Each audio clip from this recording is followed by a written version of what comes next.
Bonjour à tous, aujourd'hui on va parler d'un oiseau extraordinaire, le Bald Eagle in English, ou plutôt en français le pigargue à tête blanche. C'est parti, on y va.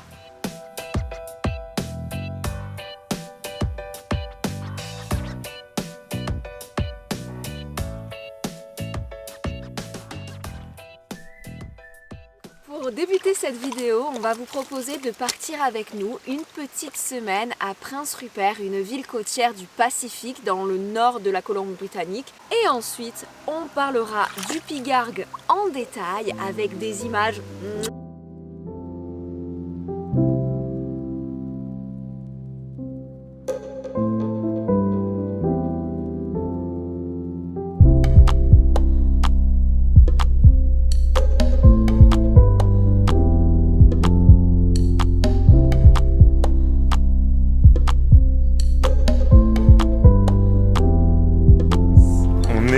Sur l'océan Pacifique. Ça fait maintenant 3 mois qu'on est parti et on a traversé tout le Canada. On est plus précisément dans une ville qui s'appelle Prince Rupert. Les terres qu'on voit juste en face au large, ce sont des îles. Donc là on est vraiment au bout du Canada. Si on veut aller plus loin dans le Canada, il faut prendre un ferry. Pour le moment on profite de la ville. On va essayer de filmer ces oiseaux, essayer de voir les baleines.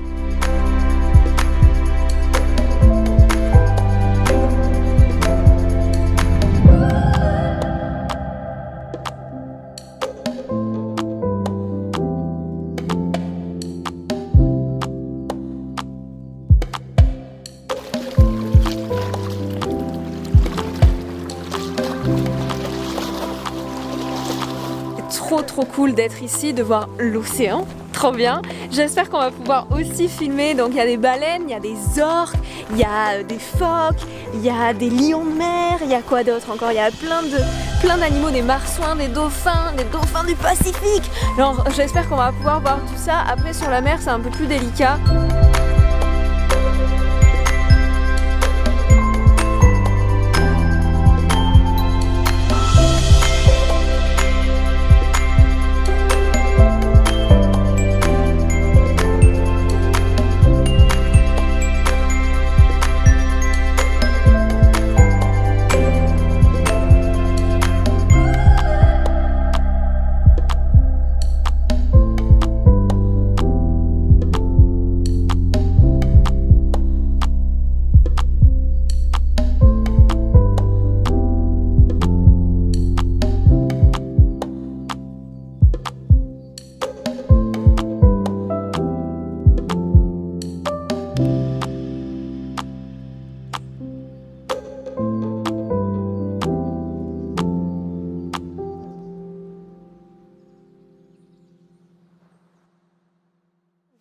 Nous voilà de retour après une semaine, ma foi, quelque peu extraordinaire, avec des animaux magnifiques. J'espère que vous avez bien profité. Vous savez, l'aigle et le pigargue, ils sont au cœur de symbolique depuis très longtemps. C'est un symbole de force, un symbole de puissance, et ça depuis l'Antiquité. On l'a déjà avec Zeus ou son homologue romain Jupiter. C'était un petit peu le chien du dieu des dieux, c'est-à-dire c'était vraiment celui qui lui emmenait ses lances pour Jupiter ou bien sa foudre pour Zeus. Et on retrouve l'aigle dans plein de mythes et légendes, dont celui qui est peut-être le plus connu, qui est le mythe de Prométhée. Prométhée, c'était celui qui a emmené le feu sacré des dieux aux hommes, et pour le punir, Zeus l'a fait emmener haut d'une montagne, se faire manger le foie éternellement par son aigle. On le retrouve aussi en grande symbolique en France avec Napoléon Ier. On le retrouve aussi évidemment dans la mythologie germanique, et il est incarné particulièrement par l'Allemagne nazie, en tout cas c'est celui dont on se souvient. Bon, c'est un symbole très fort, et ici aussi en Amérique c'est un symbole fort. Depuis les premiers peuples américains, donc les natives, les autochtones, où on avait par exemple le peuple iroquois, qui est peut-être le peuple le plus connu, qui utilisait les plumes d'aigle pour en faire des parures religieuses. Donc ça, en Amérique, ça a toujours été un symbole fort, mais aussi bien sûr depuis 1782, Le pigargue à tête blanche, c'est le symbole des États-Unis d'Amérique. Et c'est pour ça peut-être que cet oiseau, il est extrêmement connu et qu'il a une symbolique autant importante puisque pour les États-Unis, il symbolise bien la force, le courage et plein d'autres caractères très valeureux dont peut faire preuve effectivement le pigargue. Donc nous, on vous parle du pigargue à tête blanche à ne pas confondre avec l'aigle royal parce que, à juste titre, on confond souvent ces deux oiseaux. Le pigargue n'est pas un aigle. Et on les confond pourquoi? Souvent parce que le pigargue juvénile, il a un plumage marron qui ressemble fortement à l'aigle royal. Il existe 3 points principaux qui nous permettent de différencier un pigargue et un aigle. Le premier point, ça va être que les aigles, eux, ils ont des plumes qui descendent jusqu'à leur cerre, alors que le pigargue, lui, ses plumes s'arrêtent en haut de la patte. Le deuxième point, c'est que le pigargue, il a un bec beaucoup plus imposant que l'aigle. Et enfin, le troisième point, ça va être le lieu de vie de ces animaux, puisque le pigargue va plutôt vivre en bord de mer, puisqu'il se nourrit principalement de poissons, alors que l'aigle, lui, se nourrit plutôt de mammifères et donc il vit plutôt en montagne ou en forêt. Au début de la vidéo, Betty vous parlait du bald eagle ou de l'aigle à tête chauve. C'est bien un abus de langage, puisque ici, il ne s'agit pas d'un aigle, mais bien d'un pigargue. C'est un oiseau qui est présent à l'état sauvage en Amérique du Nord et il est d'ailleurs endémique d'ici. Et nous, on a eu la chance de pouvoir l'observer tout au long de notre périple à travers le Canada. Mais c'est vraiment ici, sur la côte pacifique, qu'on en a vu le plus. On va commencer par vous faire une légère description du bestiau afin que tout le monde se rende bien compte de quoi on parle. On parle d'un oiseau qui est énorme, un oiseau qui est entièrement pensé pour la prédation. Surtout, ses yeux. Quand on pense à grands prédateurs, on pense aisément aux lions, aux requins. Mais franchement, je vous jure qu'ici, nous avons un concurrent de taille.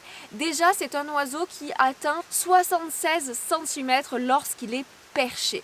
Il fait 2 mètres d'envergure en vol. En vol plané, il atteint environ les 55 km/h, 70 en vol battu et il peut aller jusqu'à 170 km/h en vol piqué, ce qui est relativement extraordinaire. Ah oui, je vous ai pas dit combien il pèse, mais il peut atteindre jusqu'à 7 kg. 7 kg, c'est surtout pour les individus qui vont être plutôt situés au nord. On a une moyenne plus autour de 5,5 kg et 5 kg pour les individus plutôt au sud, donc plutôt en Floride. Ils vivent entre 20 et 30 ans à l'état sauvage. La femelle est plus grosse et ça démarre dès le nid en fait. Dès que c'est des oisillons, la femelle elle prend un petit peu plus de poids, elle sort après du nid, donc le mâle est un peu plus léger, la femelle est plus costaud.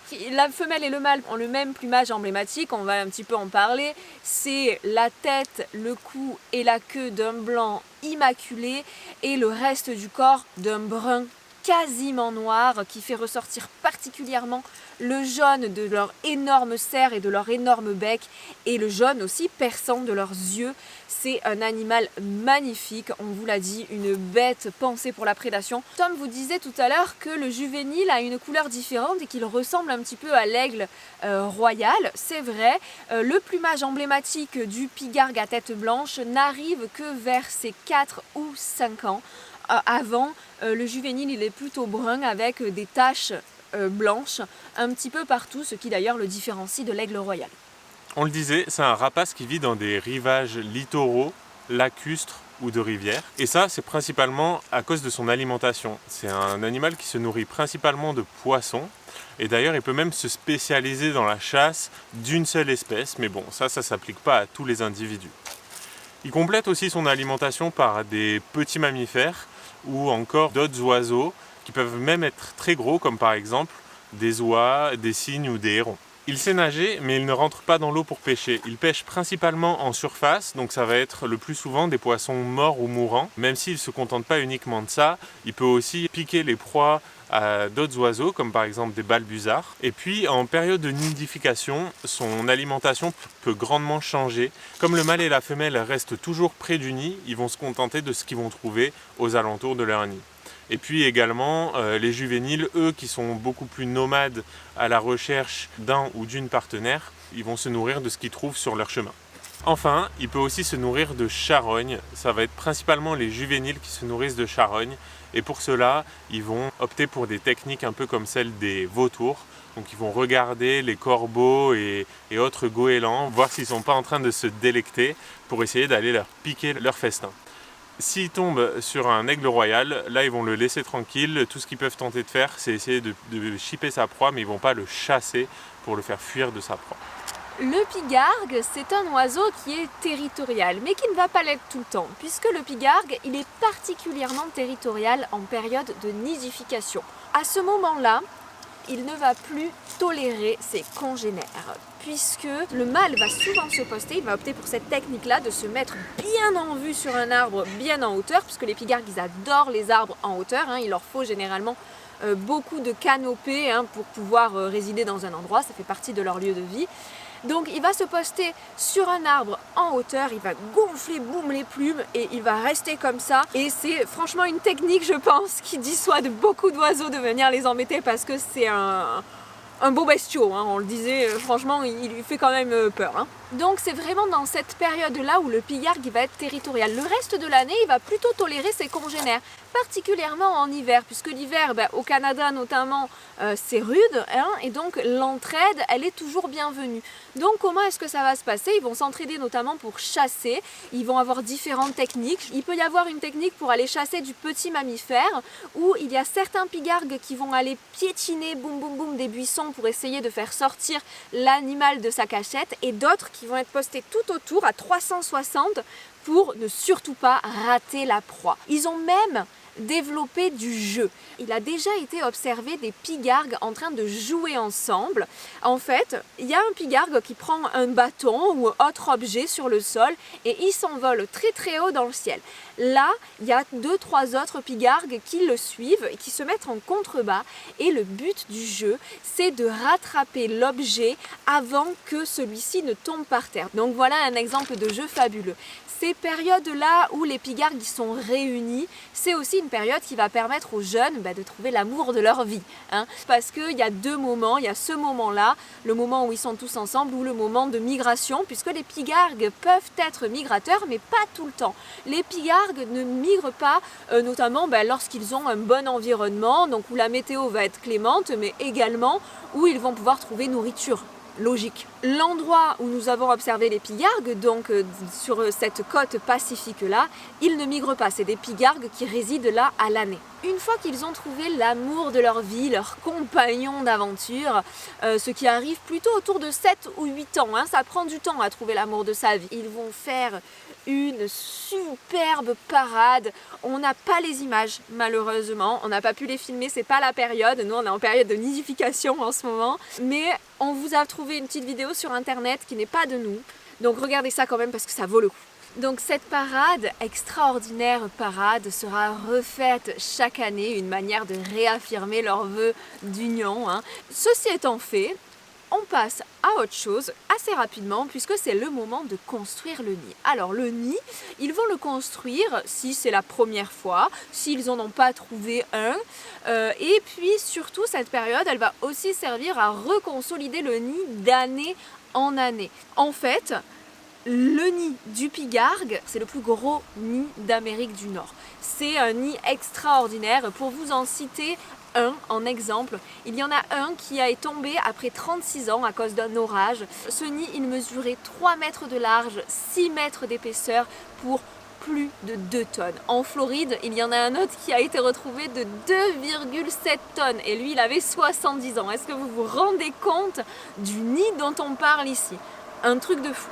Je vous ai dit que les pigargues, ils ont une espérance de vie allant de 20 à 30 ans. Donc des nids de 70 ans ou des nids de 36 ans, ça a dû vous faire tilt. Effectivement, c'est parce que les pigargues, ils peuvent utiliser les nids d'autres pigargues qui sont soit décédés, soit qui sont partis ailleurs. Voilà, il y a plein de situations possibles, donc ça peut arriver et c'est dans ces moments-là où on arrive à des énormes nids comme ça. Ensuite, une fois que le nid est fait, qu'est-ce qui arrive? La saison de reproduction. Donc la saison de reproduction, elle va débuter plutôt vers fin mars, avril, et elle va se terminer en octobre pour les spécimens qui sont plus au sud, et plutôt en août pour les spécimens plus au nord, évidemment, c'est selon la saison. La femelle, elle va mettre seulement 6 jours à déposer les œufs dans le nid.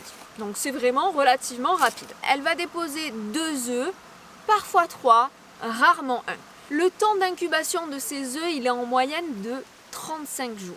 Et les deux parents, en fait, ils vont être toujours très proches du nid et ils ne vont jamais le quitter. Il y en aura toujours un qui sera proche des œufs, sauf en cas d'extrême danger. C'est des parents qui sont très dévoués. Il a déjà été observé des oiseaux, une fois que les oisillons sont nés, eh bien, qui déployaient leurs ailes pendant des heures s'il y avait trop de soleil, simplement pour leur faire de l'ombre. Vous vous rendez compte à quel point c'est des parents attentionnés? Franchement, c'est très joli. Avec Tom, on a pendant longtemps regardé aussi un nid de pigargue, donc en live, on vous met le lien dans la description, où le pigargue il était en train d'être enseveli sous la neige, franchement c'était hallucinant à voir. Il couvait 2 œufs il me semble, les conditions étaient vraiment dantesques et lui il était là, il bougeait pas et il faisait tout pour protéger son œuf, c'était assez incroyable. Malheureusement c'est un œuf qui n'a pas éclos puisqu'il a été abandonné au bout d'un certain temps par ses parents. Alors on ne sait pas vraiment pour quelle raison. Tout ce qu'on sait c'est qu'il a quand même servi à quelque chose puisqu'il y a un corbeau qui est venu un peu plus tard pour se délecter du contenu de cet œuf. Tout sert à tout dans la nature. Une fois que les jeunes, ils ont grandi, ils restent assez longtemps dans le nid puisqu'ils vont le quitter vers 10-13 semaines, ce qui est franchement un temps assez long pour des oiseaux. Et puis surtout, une fois qu'ils ont quitté le nid, donc une fois qu'ils se sont envolés pour la première fois, les liens familiaux, ils perdurent environ pendant encore 2 mois avant que chacun aille voguer à sa propre vie et pourquoi pas se retrouver aussi pendant l'hiver, du coup comme on le disait, et forger d'autres liens et puis pour que le jeune il se crée sa propre petite famille par la suite. Donc il existe dans le monde 8 espèces de pigargues qui ont été plus ou moins toutes en danger. Ça a été le cas de celui d'Amérique du Nord, donc le pigargue à tête blanche, qui a bien failli disparaître. Il a failli disparaître à cause de la conquête de l'Ouest et de la perte de son habitat. Il faut dire qu'on passait de forêts immenses à d'un coup des colons qui arrivent, qui crament tout et qui construisent leurs maisons, leurs fermes, leurs pâturages, enfin bon, bref, grosse perte d'habitat. Mais pas que. Les pesticides ont vachement fragilisé l'espèce, notamment le DDT.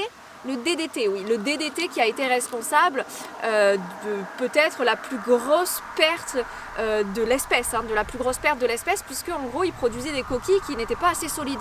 Donc soit ils étaient stériles, soit ils produisaient des coquilles pas assez solides, donc pas de reproduction possible. Il y a eu une énorme chute des individus à ce moment-là. Aujourd'hui, la population des pigargues, elle devient de plus en plus stable. Il y a eu de grandes campagnes pour pouvoir sauver cette espèce, parce que malgré le fait que ce soit l'emblème américain, au final il a toujours continué à être chassé là-bas. Mais ce qu'il faut savoir, c'est que même si la population elle reste stable, ce n'est pas pour autant que le pigargue il est en bonne santé. Bien au contraire, l'agriculture et les pesticides, ils ont toujours des effets néfastes sur sa santé.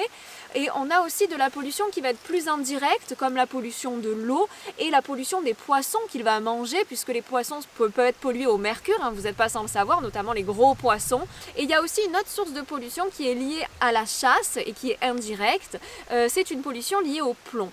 En fait, ils vont être atteints du saturnisme à cause du fait qu'ils vont manger les plombs des chasseurs ou les animaux qui ont eux-mêmes ingurgité les plombs des chasseurs laissés bien sûr dans la nature. Donc son cousin européen qui est le pigargue à queue blanche, qui a été extrêmement en danger dans notre pays, qui a d'ailleurs disparu de notre pays, des Alpes, et qui commence à être réintroduit depuis l'année dernière avec les aigles du Léman.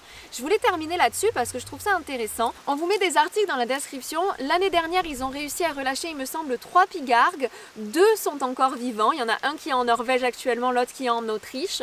Et il y en a un malheureusement qui a été tué par un chasseur en Allemagne. Cette année, vu que ça s'est super bien passé pour ces petits pigargues, ils ont décidé d'en relâcher 10. Donc c'est super, on a hâte en tout cas de les apercevoir.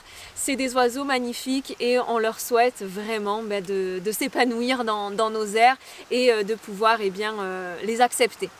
Voilà, on a fini de vous raconter la vie du pigargue à tête blanche, l'emblème des États-Unis d'Amérique. On espère que vous avez apprécié, que vous avez apprécié aussi les jolies images qu'on a filmées. Pour nous, c'est incroyable de voir ces animaux. Si c'est le cas, dites-nous ce que vous en avez pensé. Nous, on vous laisse là et puis on vous dit à la semaine prochaine. Ciao!